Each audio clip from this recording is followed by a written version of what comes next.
מאזינים לרדיו החברתי הראשון. ועכשיו, התוכנית של נונה מיכאלי. מוסיקה, תרבות, יזמות, אופנה ותחומים נוספים. תוכנית אירוח, ראיונות מעוררי השראה, ורק אצלנו, ברדיו החברתי הראשון, באתר, בפייסבוק ובאפליקציה. ערב טוב לכולם, כאן תוכנית אירוח רדיו טבעי בהגשת נונה מיכאלי. ברצוני לפתוח את השידור במילות תודה לחיילי צה"ל וכל כוחות הביטחון, גיבורי ישראל. תודה לכם שהנכם שומרים עלינו, נלחמים למען עם ישראל ושומרים על המדינה. חזרו הביתה לשלום.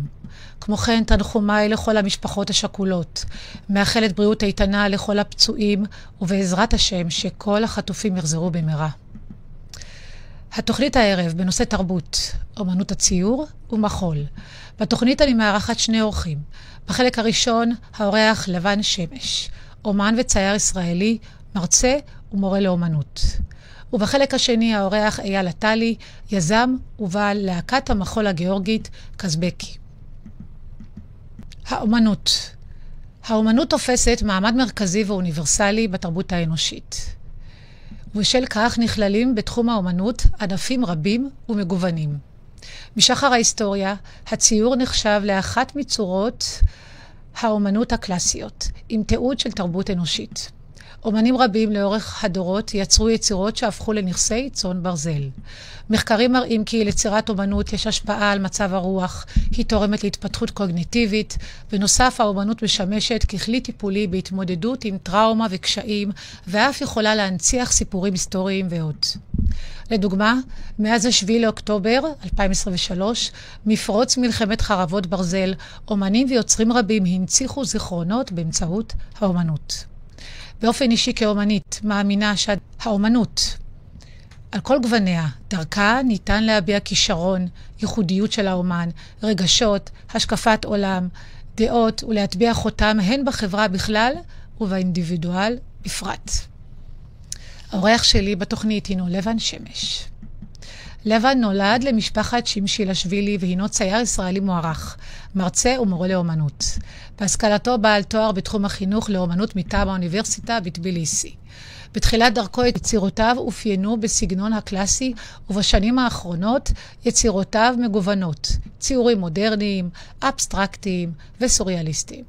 לבן שמש מציג את יצירותיו המגוונות בתערוכות ומוזיאונים.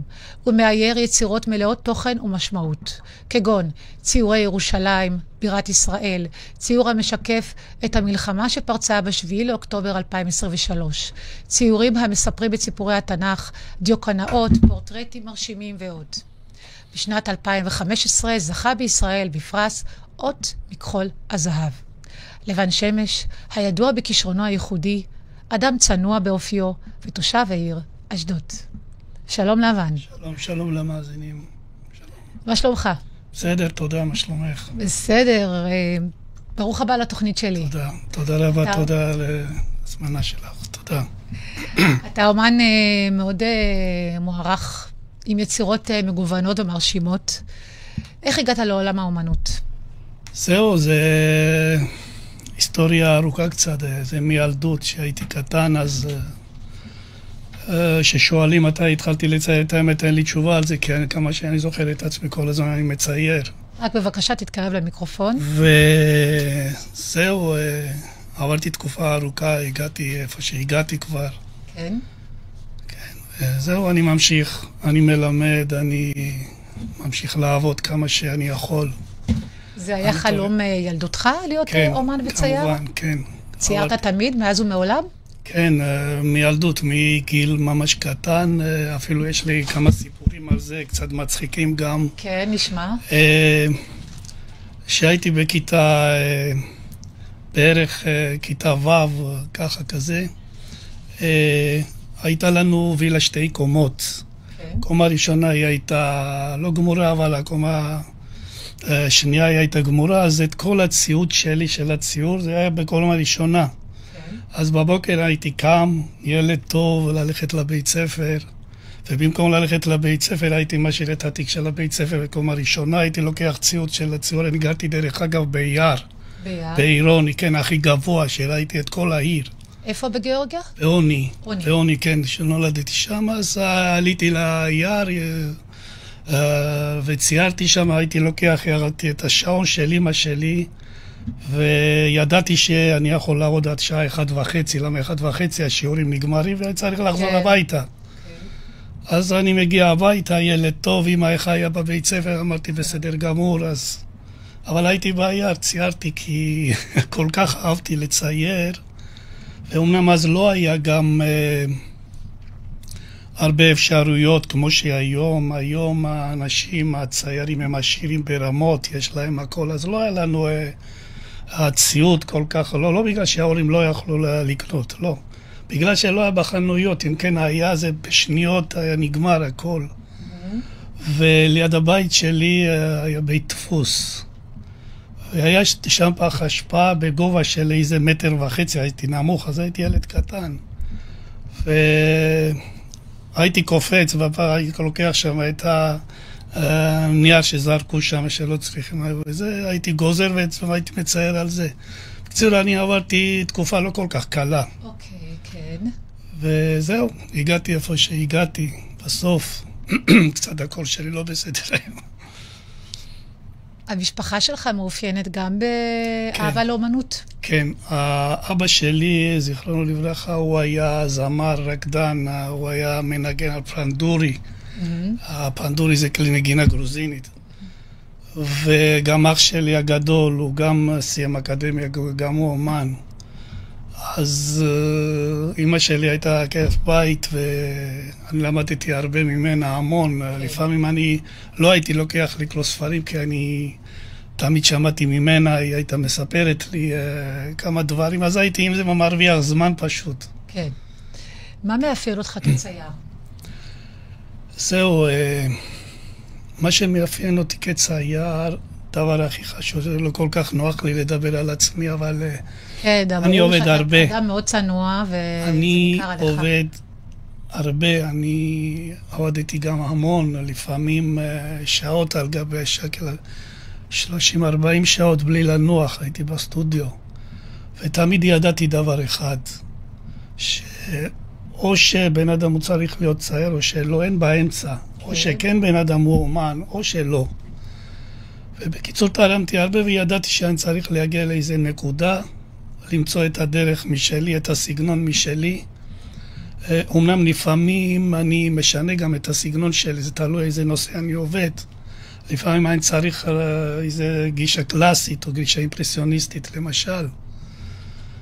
זהו, אז, אבל אני מצאתי איזה סגנון משלי, ומה שהכי חשוב שמסתכלים על העבודות שלי, אז אומרים מצייר את זה. זה מאוד חשוב, אבל זה לא אומר שאני עוצר במקום הזה. כן. אז אומן הוא תמיד צריך, ברגע שאומן אומר, היי, זה יופי, האומנות שלו כבר נגמרת במקום, נכון? ומה אתה שונה מאומנים אחרים? מה הבידול שלך? זהו, שוב, כל אומן הוא אינדיבידואל. נכון. הוא לא משנה באיזה רמה הוא הגיע או יגיע, או... פשוט יש לי בראש רק דבר אחד. אני תמיד צריך להיות שונה מכולם. שאף אחד לא יגיד שהנה לבן איתיק מפה, לבן עשה מזה או ממנו. נכון. זהו, אז אני תמיד משתדל, אמנם אני עבדתי הרבה גם בסנט פטרבורג, במוזיאון. אני עשיתי הרבה עבודות מהציירים גדולים, כמו שכל האימפרסיוניסטים וכולם עבדו. כן. כן? ותמיד התחלתי לחפש דברים חדשים. מה זה בכלל, האומנות היא יכולה פשוט לגרום לאומן תמיד שהוא יהיה בחיפוש. תמיד באופן קבוע. למשל, קומפוזיציה היא תמיד הייתה קיימת, נכון? אבל מאז שבראשית אלוהים ברא את השמיים, מה היה טוב ובואו, זה מאז קיימת פרספקטיבה. אבל אף אחד לא ידע על זה, אז מי שגילה את זה, זה צייר ענק איטלקי, ג'וטו, שהוא סייד גם את הרנסנס, דרך אגב, ופתאום הוא גילה מה זה פרספקטיבה. אז ממנו כבר התחילו ללמוד, כי תמיד קוראים דברים מסביבנו ואנחנו לא רואים את זה. אז האומן, בעזרת האומנות שלו, הוא צריך למצוא את הדברים לא רואים ולגלות את זה ולראות לאחרים. זה האומנות, כן. נכון. איך המלחמה, מלחמת חרבות ברזל, השפיעה כן, מאוד. עליך כאדם ועל האומנות בפרט? מאוד. פתאום... יש לנו כאן יצירה שאתה, סליחה שאני עוצרת אותך, יצירת הטרגדיה של השביעי לאוקטובר. אנחנו נשים אותו ברקע בבקשה.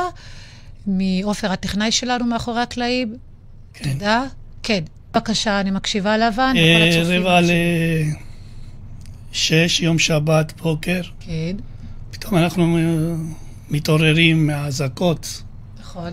אבל לפני זה כבר התחלתי כמה ציורים, אני יש לי באופי, שאני מתחיל כמה ציורים ביחד. כן. וזהו, פתאום מוזר מאוד, אני קם, אני מדליק טלוויזיה, אני רואה מה שראינו כולם וזה, ואני הרגשתי כמה אני דוחה את השיעורים בצדדים. זאת אומרת, או שאני מסובב את הציורים ממקום למקום, אני מעביר, והרגשתי שזהו, אין לי איפה ללכת כבר. ויום אחד על השולחן עיפרון ודף, התחלתי לעשות קצת איזה קשקושים כזה, ציורים כמו סקיצות, ומשך אותי מאוד. בציור אנחנו רואים כאן. עופר, רק את הציור של לבן. כן, תודה רבה. עופר האלוף. כן, רואים שם מגן דוד, לא בצורת מגן דוד. כן, המשולשים הם מופרדים. עכשיו, אני ציירתי גם שתי דמויות, שתי בנות. ועכשיו לא צריך הרבה להסביר, התמונה מדברת על עצמה גם לבד. גם הגוונים, הצבעים, החזקים, העזים. מאוד קשה קיבלו את הציור, מאוד מאוד קשה. למה? בגלל שמסתכלים על זה, קודם כל המראה, העבודה של מה שאנחנו רואים כרגע, מאוד כבד לראות את זה. כבד הציור, למשל האדום וכחול ביחד זה בסדר, זה צבעי יסוד. אבל כשאנחנו מסתכלים הפוך, את הדיאגונלים האלו, הם עובדים הרבה יותר קשה עוד במוח של בן אדם וללב. כן. עכשיו, מה שאנחנו רואים, בחורה אחת שוכבת בהוריזונטל, ומה רואים שם? חלק מהבית המקדש שרשום 7 לאוקטובר. מדהים, איזה השראה. כן, ורואים בצד הזה גם שעשיתי השוואה בין זה חולה בית מקדש, בצד הזה. כן. כן? אבל רואים שם עוד בחורה, עוד זה שכאילו השתחררה מהשבי, אבל בכל מצב, רואים אותה גם ברקע של צבע תכלת. כן, צבע תכלת זה משדר משהו שיש הרבה עתיד, כן? אופטימיות. אופטימיות ועתידיות, כן. כן. עכשיו, גם בצד השני, למעלה, בצד ימין, מעל 7, איפה שרשום, יש לנו כמו מרובע, ובתוך מרובע יש לנו כאן הצבע תכלת הזה, מהתכלת מה שלמטה בצד שמאל. זאת אומרת, אנחנו צריכים לקוות שהכל יהיה בסדר, ומי שנשארו שמה, שהם ישתחררו, הכל יסתדר, ובסוף אנחנו נשלוט על הכל. זה הציור. יפה מאוד. ואתה השתתפת בקרב אומנים מוכשרים מגיאורגיה, נכון? 17 אומנים. נכון. סולידריות למען עם ישראל, שכולם תומכים בעצם במדינה. תספר על כך בבקשה, וגם מי עזב את הרעיון המבורך הזה. קודם כל, אני מודה לחברים שלי בכל העולם, האמנים וזה שהתקשרו ותמיד שאלו מה קורה, מה זה. כן. ויום אחד, החבר שלי, ממוקה צוצקירידזה, זה מי שהיה בן של צייר ענק, לבן צוצקירידזה, הוא היה צייר, אחד הציירים גדולים בגיאורגיה. הוא התקשר אליי, אז הוא אומר לי, לבן, יש לנו רעיון, אנחנו רוצים לתמוך למדינת ישראל, וחשבנו, לקחתי איזה יוזמה וחשבנו, אנחנו נעשה איזה, זה מדברים על זה, קוראים לזה פאנו, אבל בעברית אומרים פאנל, כן? הגודל של הציור הזה זה 3.5 מטר עד 4 מטר. אז אמרתי, אני מאוד אהבתי, אז אמרתי לו, תודה רבה, אז הוא מצא את כל הציירים מאוד מוכשרים ומפורסמים בגיאורגיה, ואמרתי, אין בעיה, מצידי מה שצריך, אני פה. אז הוא אומר לי שאנחנו מפנים לך מקום בפאנל הזה, הכי למעלה באמצע. הכי למעלה באמצע זה העבודה שלי. אז מיד התקשרתי ליושב ראש של בית ישראל, איציק משה, ביקשתי ממנו עזרה, אמרתי שכך וכך אני בישראל, מה שאני יכול מצידי אני יכול לעשות, אבל מה שאני יכול, ביקשתי ממנו שהוא יעשה במקומי, והוא עשה את זה. יפה. הוא עשה פרזנטציה, כמובן שהוא הזמין אנשים מאוד מכובדים. נכון, הוא גם פועל למען ההסברה הישראלית בעולם, ואני אפרגן לו מכאן. כן, יישר כוח ובהצלחה. וזהו, אחר כך הגיע את הציור, את הפאנל הגיע לישראל, אז אני ציירתי את זה, ואז איציק עשה גם בירושלים פרזנטציה שנייה כבר. כן. ואני מקווה שעוד מיד, אני שמעתי שבנובה פותחים איזה מוזיאון, אני לא יודע כמה זה נכון. כן. אבל אם שומעים דבר כזה, יכול להיות שכבר זה נכון. ואת הציור הזה, מה שנראינו לפני, זה את הציור שלי. שלך, כן. גם זה ילך לשם, ואני מקווה גם את העבודה הזאת. פאנל הזה. רגע היסטורי. הנצחת רגע היסטורי. כמו שציינתי בהתחלה, שהמון אומנים, במגוון התחומים של האומנות, יצרו הרבה יצירות מאז פרוץ המלחמה, ושלך, גם אחת מהן. אתה יוצר באמת מגוון רחב, יש לי כאן סרטון שהכנתי של ציורים שלך, אתה נוגע ביצירות בבירת ישראל, ירושלים, בטביליסי בירת גיאורגיה, סיפורי התנ"ך, פורטרטים, דיוקנאות. אנחנו נצפה בסרטון הזה בבקשה, ותספר בבקשה על תמונת ירושלים. זהו, קצרה. עכשיו, כשגרתי בגיאורגיה, אני עשיתי הרבה ציורים, מה שהיה קשור לעיר העתיקה שלנו, וזהו, פתאום אני קיבלתי איזו הצעה, קיבלתי איזו בקשה מחברת דונה. הנה עכשיו אנחנו רואים את הציור, זה אני זוכר בדיוק, הציור הזה זה 13 מטר. נעצור כאן בבקשה. זה 13 מטר, מגדל דוד, הגובה זה מטר 40 נדמה לי, 40-50 כזה. ועשיתי סקיצות, ודרך אגב גם אח שלי עבד הגדול, גם הוא צייר, אבל את העבודות האלו, מה שאנחנו רואים שזה אני עשיתי, נכון? האח שלי, יש שם גם ציורי גרוזיה, דרך אגב עשינו סינתזה. כן. עשינו סינתזה, אני לא יודע אם את ראית את זה במגדל דוד, במגדל דונה בירושלים, זה 15 קומות בניין, עגול כזה, קומה 15, כן? ואז עבדנו על זה, עשינו סקיצות, אז עשיתי סקיצות, אז זהו, זה מה שעשיתי, זה ציורים ענקיים. נעבור הלאה בבקשה. כל אבן עשוי, יש עכשיו כאן אבנים גדולות, קטנות גם. נכון. הקומה הראשונה של הכותל המערבי, זה ידוע, זה אבנים הכי גבוהות. נכון. והשקענו הרבה יותר, ודרך אגב כאן יש 363 דמויות, מה שאנחנו רואים כרגע זה עדיין לא היה גמור את הציור. כן. יש לך קשר מיוחד וחיבור כאומן לסיפורי התנ"ך. הנה בבקשה. זהו, עכשיו... יצרת כמה יצירות, 10 הדיברות, בריאתו של אדם, עקדת יצחק וכולי. תסביר בבקשה את הקשר לסיפורי התנ"ך ביצירה. זהו, אני גדלתי בציורים של רמברנדט. רמברנדט הוא היה צייר הולנדי, אשתו היא ססקיה, היא הייתה יהודייה, ולכבודה הוא עשה כמה עבודות שהוא הקדיש לה את זה. עכשיו, מה שאנחנו רואים, אפשר להחזיר את זה, מה שהיה קודם, הנה. עכשיו, מה שאנחנו רואים, הציור הראשון, זה עקדת יצחק. עכשיו, מה אני עשיתי כאן? מה ציירתי? ציירתי עבודה של כל התקופות. ברקע רואים ציור מופשט, וקצת מתקרבים לפה כזה אימפרסיוניסטי, והכי חלק הקדמי, גם תלבושות אנחנו רואים של היהודים של פעם, כן? ופתאום אנחנו רואים ציור כזה קלאסי, אישה יושבת, אישה מודרנית יותר.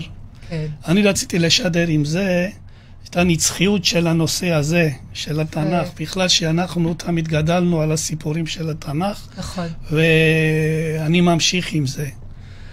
השני זה לילת ואווה. אדם הוא היה נשוי קודם כל, האשתו הראשונה לילת, לילית, כן. כל כך, כן, לילית. ורואים את זה, כאילו למטה זה לילית ולמעלה זה אווה כבר, כן? יפה מאוד. מפאת הזמן אנחנו נעבור בבקשה. ציירת גם פורטרטים של הזמרות, יובל רפאל, נועה קירל, עדן גולן. נכון, נכון, נכון. אתה שלחת להן את הציורים היפים? זהו, עכשיו הרבה שואלים את זה, מה קורה, הציורים אצלי בבית. ובעזרת השם אני יודע שהם יגיעו לאשדוד, ואיכשהו אני רוצה פשוט לבד למסור להם את זה,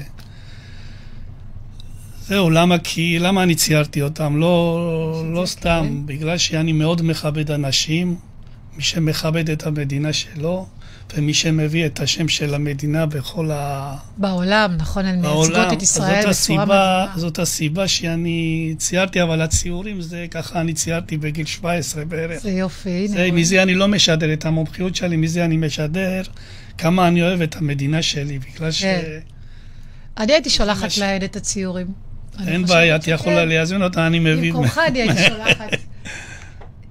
אתה גם מצייר את ביליסי, את גיאורגיה.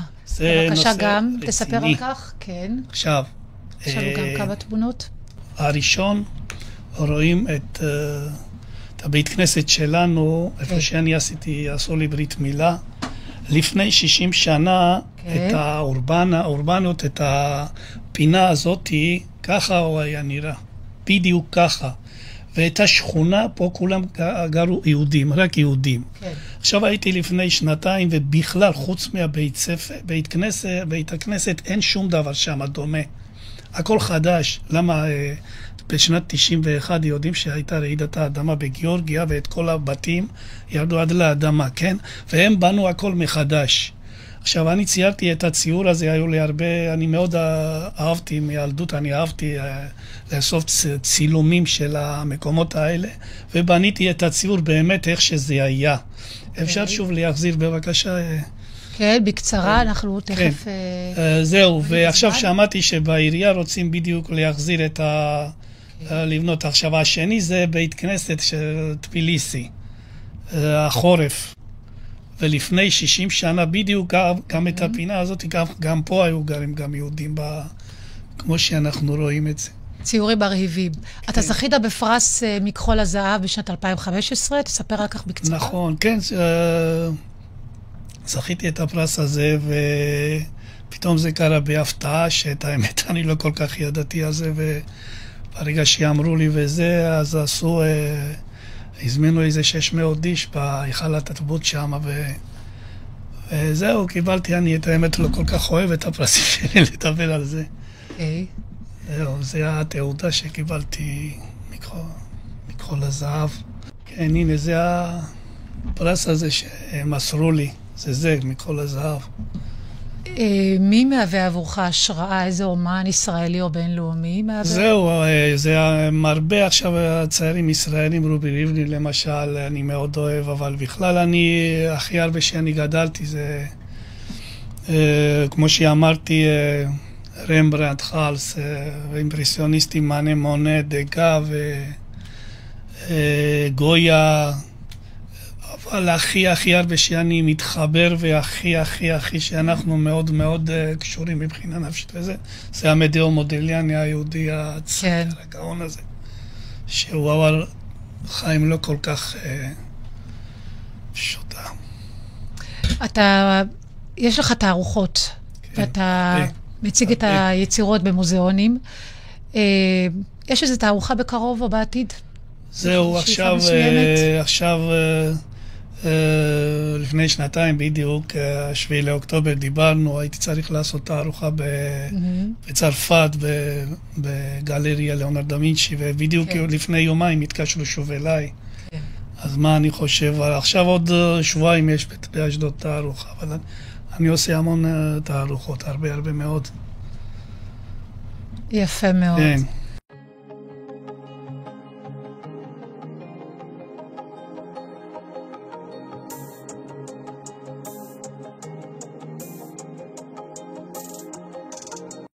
לבן, תודה רבה לך. תודה לך. היה לי הכבוד. תודה. שיהיה לך בהצלחה בהמשך הדרך. תודה רבה. ואתה תישאר איתנו כאן. בסדר כמובן. ואנחנו נעבור לחלק השני תכף. טוב. לפני שנעבור לחלק השני, נעזיב ונצפה לקאבר לשיר יותר מזה אנחנו לא צריכים של שלמה ארצי. מוזיקה קלאסית, ביצוע בכינור על ידי יאן אלדור.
אתם מאזינים וצופים בתוכנית האירוח רדיו טבעי בהגשת נונה מיכאלי.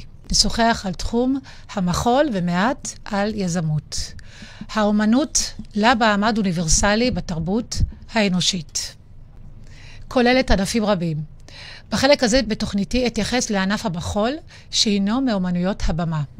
ריקוד הוא השפה הנסתרת של הנשמה. זהו ציטוט מאת מרתה גרם, שהייתה רקדנית וכוריאוגרפית אמריקאית מחלוצות המחול המודרני, אשר זכתה במיטב פרסים והוקרות. הריקוד נוצר בשחר האנושות, והינו אחד מהענפים הרבים מאומנויות הבמה העוסקים בהופעה של האומן בפני קהל. הפעם בתוכניתי נתמקד בריקוד סלוני ובמחול גיאורגי. המונח ריקודים סלוניים הם אוסף ריקודי זוגות המבוססים על סגנונות אשר התפתחו בכל רחבי העולם ואומצו בתרבות המערבית.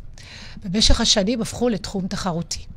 המחול הגיאורגי, ג'ורג'יאן דאנס, מקורו בתרבות העתיקה של גיאורגיה. הריקודים הגיאורגיים הינם מגוונים, משקפים את ההיסטוריה, התרבות והמסורת של העם הגיאורגי ומהווים חלק בלתי נפרד מהמורשת התרבותית של גיאורגיה. כל ריקוד הוא ייחודי ומציג צדדים של האזור שממנו הוא בא ונוצר. ריקודי הפולקלור הגיאורגי מפורסמים בעולם כולו, וגם בישראל ממשיכים להתקיים ולהתפתח עד היום. לשוחח מעט על יזמות בעולם העסקים. יזמות בגיל צעיר מפתחת כישורי יזמות, מכינה את הדור הצעיר לעולם העסקי והחברתי המשתנה, מטפחת כישורי מנהיגות בקרב הצעירים ועוד. בתוכנית שלי, שהינה תוכנית מגוונת, הבאתי במשך השנים במה לאורחות ואורחים רבים, ביניהם גם לצעירים בתחילת דרכם. ושוב, גם כעת. האורח שלי הינו אייל עטלי. אייל עטלי הינו יזם צעיר בעולם העסקים, בעלים של להקת המחול הגיאורגית קזבקי. אייל ניחן בכישורי מחול ומילדות הופיע ברחבי הארץ. בשנת 2019 זכה כאלוף ישראל לריקודים סלוניים בגילאים 16 עד 18. אייל דוגה ואוהב את המסורת והתרבות הגיאורגית לרבדיה השונים. לאחר שהתמקצע בתחום המחול הגיאורגי, הקים את להקת קזבקי, אותה מוביל בדרכו הייחודית. הלהקה כוללת רקדניות ורקדנים צעירים, מוכשרים ומקצועיים. בתחרות הבינלאומית גרנד פרי שהתקיימה בארץ, זכתה הלהקה במקום הראשון. זו אכן חוויה לצפות בהם מופיעים במגוון אירועים וכנסים. אייל עטלי, מוכשר ואמביציוזי, תושב העיר נהריה, ברוך הבא. תודה רבה, כיף להיות כאן. כיף להיות כאן? אני שמחה, סוף סוף זה יצא לפועל. הרבה זמן ניסינו לתאם. נכון, חיכית הרבה זמן, וכבוד לי שבאמת אתה גם איתי בשידור. אייל, אתה באמת בחור צעיר, מקסים, סופר מוכשר. צפינו בך מופיע. איך הגעת לעולם הריקוד והמחול? שאלה טובה. כן. אז הכל התחיל בגיל 3 בעצם. כן. אבא שלי היה שם לי את מוזיקה גיאורגית, כמו בכל בית גיאורגי. נכון. והייתי זז, הייתי מתחיל לרקוד, וגילו שיש לי איזשהו כישרון. אוקיי. רשמו אותי ללהקה שהייתה באזור הצפון, ומשם התחיל כל העולם בריקודים הגיאורגיים. הייתי סולן בלהקה שהייתי בה, ושם התחלתי להתפתח. ברגע שגיליתי על עצמי כבר והבנתי עם עצמי והתבגרתי שאני רוצה לקחת את זה כמה צעדים קדימה, אמרתי לאבא, אמא, אני רוצה לטוס לגיאורגיה, להתחיל ללמוד כמו שצריך ברמה יותר גבוהה. כן. הייתי עושה גיחות ככה בין... ולמדת שם בגיאורגיה? כן, למדתי שם בגיאורגיה, יש לי תעודה של כירוגרף, וזה בגדול. ומגיל 15 אני מנהל בעצם את להקת קזבקי, להקה שאני הקמתי...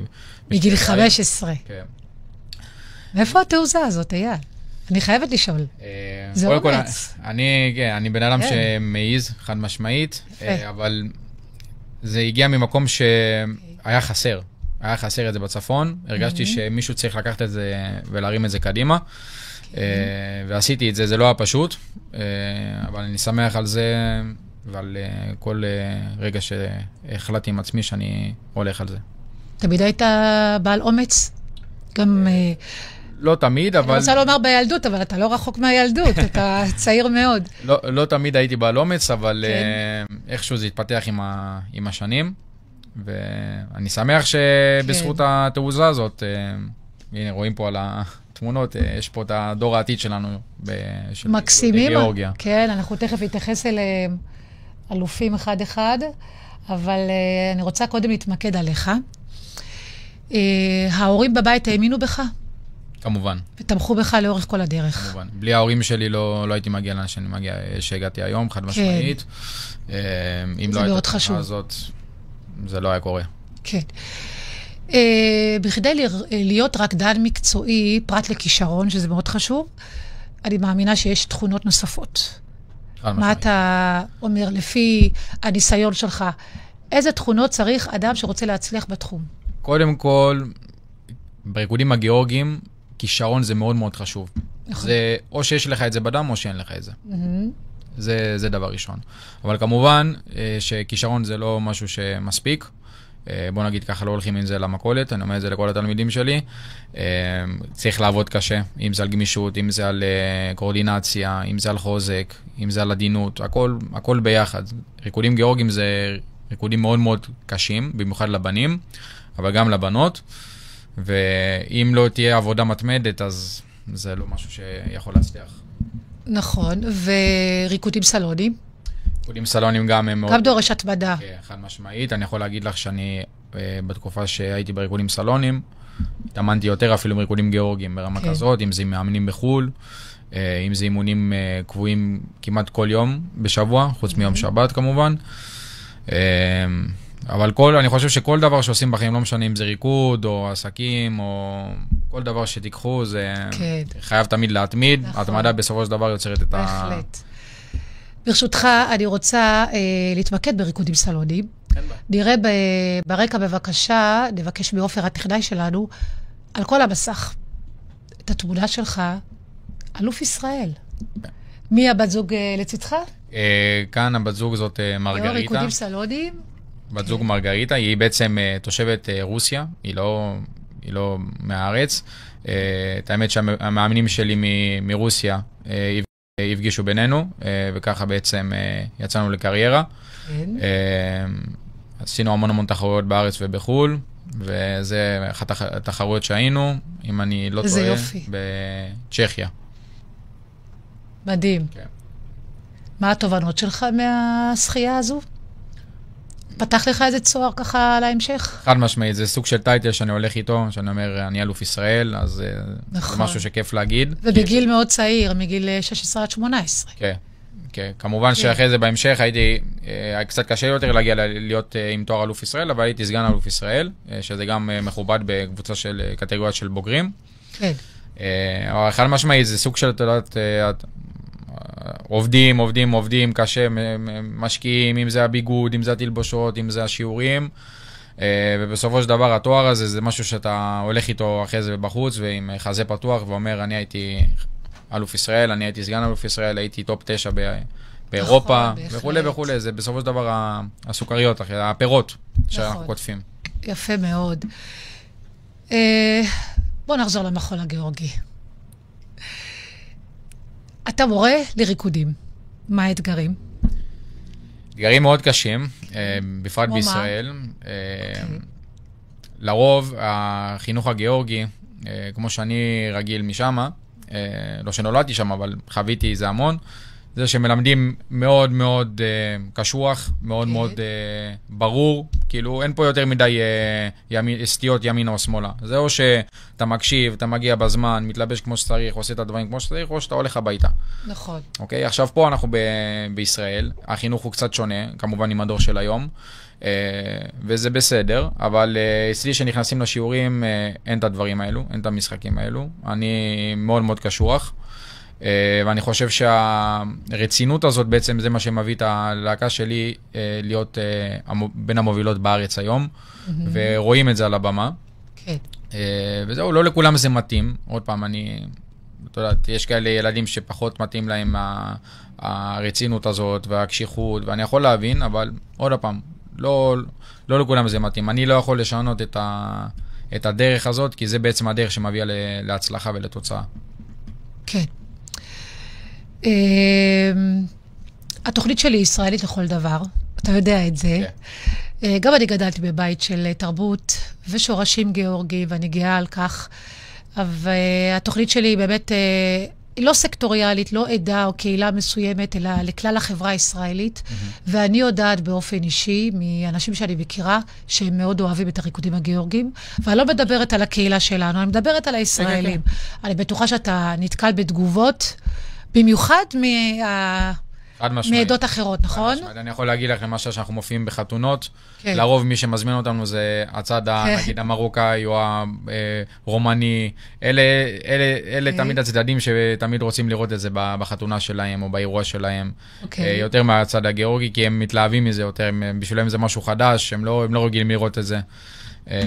וכן, אני יכול להגיד לך אפילו שהופענו בחתונה, אפילו לא היה שם, לא זכר קפקזי או גיאורגי, הזמינו אותנו זוג מרוקאי, ברמה כזאת. אז מדהים. אין משמעית, זה מחול לכל דבר, כמו שהולכים לראות בלט, ככה הולכים לראות הריקודים האלו. נכון. יש לנו כאן קטע קצר של ריקוד, ממש קצר. עופר, בבקשה, בוא נשים את זה ברקע. כן. תסביר לנו מה אנחנו רואים. זה מתוך התאונה בעצם. זה במקרה אחי, עושה סולו מאוד מאוד מרשים. הולך על קצות על האצבעות. זה בעצם משהו שאנשים נשארים עם לסת ברצפה, איך שאומרים, פה פעור, לא מבינים איך הוא עושה את זה, מה קורה שם בדיוק, וזה מרשים. אני יכול להגיד שבאמת בריקודים הגיאורגיים יש לנו המון טריקים, בוא נגיד ככה, שמרשימים את הקהל וגורמים להם לא להישאר אדישים בהרחבה. ברמה כזאת. יפה מאוד. יש לנו גם קטע שאתה העברת לי. אנחנו נצפה בקטע הזה. מהיוטיוב, בבקשה. אתה רוצה לומר... זה קטע בעצם התחרות. תראה לנו בבקשה בקצרה. זה מאחד התחרויות שהיינו בהם. ריקוד טיולורי. זה ריקוד בעצם מהערים. אוקיי, רואים את זה, הוא מאופיין בתלבושות קודם כל. אם זה של הבנים יש את הכובע צמר. והבנות בעצם עם מטפחות ולבוש חורפי, בוא נגיד ככה. וזה ריקוד שהוא בעצם, כל ריקוד גיאורגי יש בו איזשהו סיפור. וזה מה שיפה. אני חושב שגם אם בן אדם לא מגיע מהעדה ורואה את הריקודים מהצד, הוא מבין דרך הסיפור של הריקוד על מה מדובר, פחות או יותר.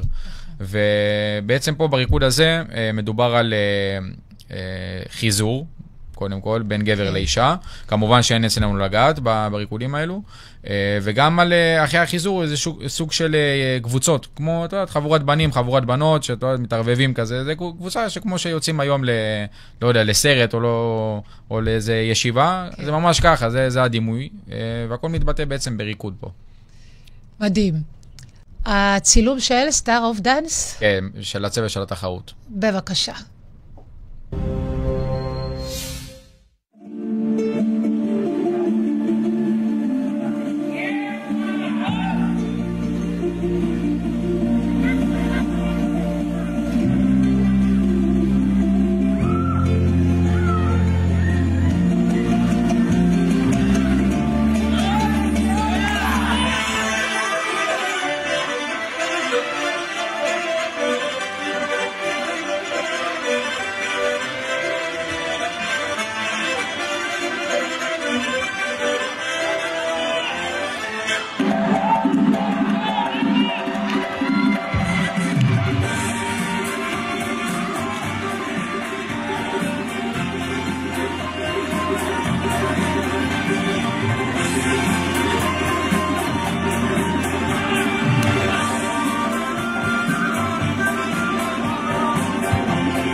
ריקודים מרהיבים חד משמעית. ומקצועיים. תספר בבקשה מעט על חברי וחברות הלהקה. טוב, אז רוב התלמידים מלבד 2 תלמידות, כן. כולם ילדי הארץ בעצם, שזה משהו שאני חושב שמאוד מאוד יפה לראות את זה. כי בסופו של דבר, חבריי בגיאורגיה, או הכוריאוגרפים שמאמנים אותי, בסופו של דבר בשבילם זה כבוד אדיר לראות ילדים וילדות שנולדו כאן בארץ, ולא נולדו לתרבות הזאת ב100%, והם על במה ומופיעים ברמה לא פחות טובה מגיאורגיה. נכון. אלופים. אנחנו נצפה בבקשה בתמונה שלכם שזכית בתחרות. בבקשה, תספר על כך. טוב, זו הייתה התחרות האחרונה שעשינו, אני יכול להגיד... מסך מלא, כן. בוא נגיד ככה, זה היה סוג של חזרה לבמה בשבילנו, אחרי התקופה של כל המלחמה וכל המצב שהיה. היה לנו המון תכנונים, אבל בוא נגיד ככה שלא עצרנו, היינו מתאמנים במקלטים אפילו ברמה כזאת. באמת? כן, כמה שאפשר. וזו התחרות הראשונה בעצם שחזרנו לבמה, והיה לנו ממש כיף, זכינו בגרנד פרי, שזה מעל מקום ראשון, מתוך המון להקות בכל מיני סגנונות שונים, וגאווה ענקית. אייל, אנחנו נעבור לנושא אחר. אתה גם יזם בעולם העסקים, אתה רוצה לפרט בבקשה באיזה תחומים? יש מגוון תחומים שאני מתעסק בהם, אני לא אפרט את הכל, אבל בוא נגיד ככה... חלק. יש לי כל מיני תוכנות AI שאני מפתח, שזה סוג של סטארט-אפים למיניהם. יש הכשרות מסוימות שאני שותף בהם, עסקים שאני שותף בהם.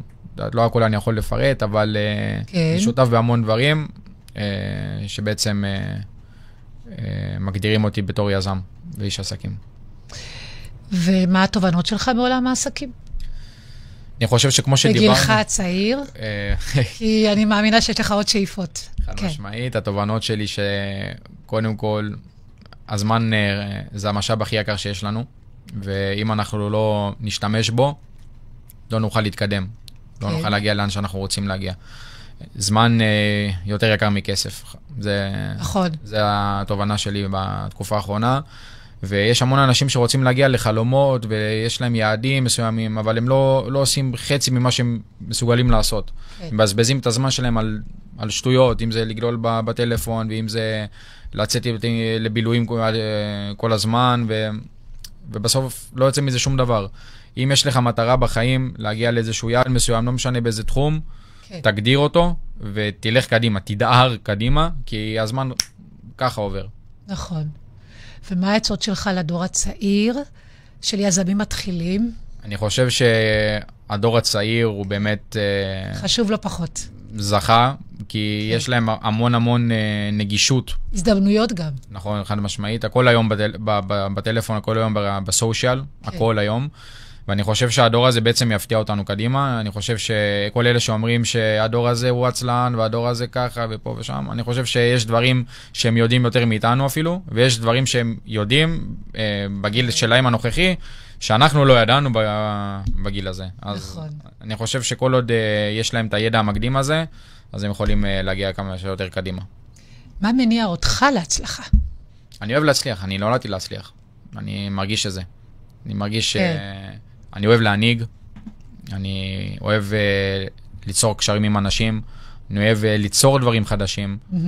יש לי, כל יום אני יכול לקום עם רעיון חדש לעסק ולפתח אותו ברמה כזאת. איזה יופי. יש לי כמה שותפים שמקבלים ממני טלפון כל יום כמעט, ואני אומר להם, בוא נעשה ככה, בוא נעשה 1, 2, 3, 4, והם מתחילים להריץ את זה. כמובן שלא הכל אפשרי לעשות, כי אני לא רובוט, אבל אני מרגיש שנולדתי לזה. יש לך שאיפות להמשך הדרך? אתה רוצה לשתף אותנו במשהו אחד קטן? שאיפה? להצליח בגדול זה בטוח. חד משמעית. זה... לחיות ברמה כזאת שאני אוכל להחזיר להורים שלי ולמשפחה שלי. כל הכבוד. פי כמה וכמה. כן, זה הכי חשוב. כמו ההורים והמשפחה. אני מאוד אוהב לתת, ואני חושב שאחד השאיפות שלי, שיהיה לי את האמצעים, לתת ללא סוף. אני חייבת לפרגן להורים שלך. אתה באמת ילד מקסים, אני קוראת לך ילד. כי אולי אתה לא תאהב את זה, אבל באמת, עם חינוך טוב וערכים, וכל הכבוד שהם תומכים בך, והם הגב שלך, זה מאוד מאוד חשוב. משמעית. ואני מאחלת לך להצליח, ושההורים יראו את ההצלחה שלך. בעזרת השם. מה הערכים שמנחים אותך? שאלה אחרונה חביבה. מה מנחה אותך בחייך? כבוד. קודם כל תכבד. כן. אני יכול להגיד שאפילו, לפעמים אתה יודעת, אנחנו נכנסים אפילו לקניון, רואים מאבטח, רואים מנקים, רואים הומלסים, לא שמים לב אליהם אפילו. תגידו שלום, מה קורה, מה נשמע, איך עובר היום.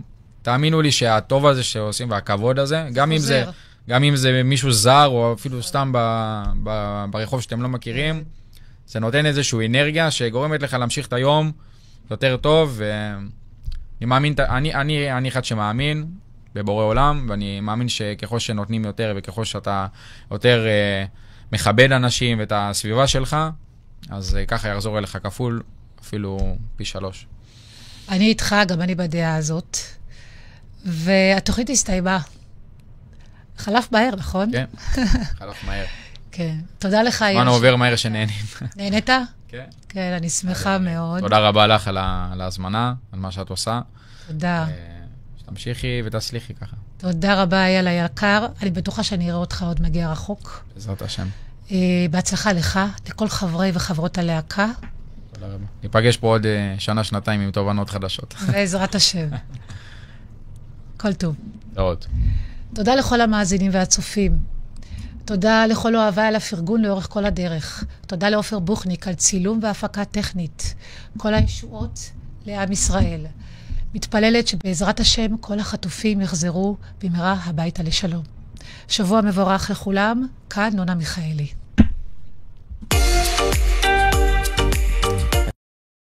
אתם מאזינים לרדיו החברתי הראשון. ועכשיו, התוכנית של נונה מיכאלי. מוסיקה, תרבות, יזמות, אופנה ותחומים נוספים. תוכנית אירוח, ראיונות מעוררי השראה, ורק אצלנו, ברדיו החברתי הראשון, באתר, בפייסבוק ובאפליקציה.